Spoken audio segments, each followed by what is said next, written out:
शेतकरी मित्रांनो, मी सागर असाळ, विठू माऊली ॲग्रो मांजरसुंबा. तर आज आपण आलो आहोत सावंतवाडी, तालुका जिल्हा बीड. तर नाव सांगा.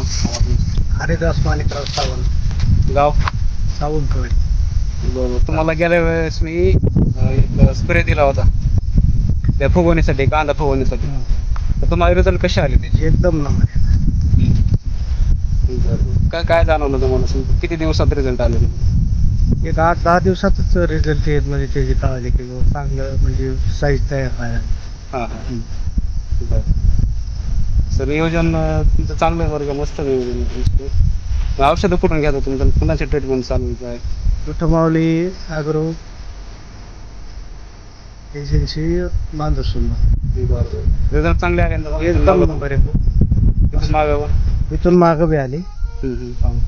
बरं. यावर्षी अतिवृष्टी असल्यामुळं 90% शेतकऱ्याचे कांदे गेले. तर हां कसं आहे, शासनाचा निर्यातीचं धोरण चांगलं नसल्यामुळं मालाला ह्या भाव नाही. हां. पण शेतकरी जो तोडून आताडं तोडून तुम्हाला सांगतो पिकवितो, पण त्याला त्याचं मोल मिळालं नाही यावर्षी. निसर्गाचा कोप, शासनाचा कोप झाला शेतकरी.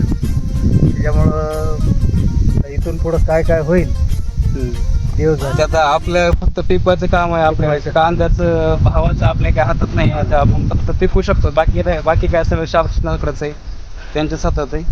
तर शेतकरी मित्रांनो, बघू शकता तुम्ही कांद्याची साईज बघा, क्वालिटी बघा, कलर वगैरे व्यवस्थित बघा. एक नंबर कलर, एक नंबर सेटिंग झाली, साईज झाली.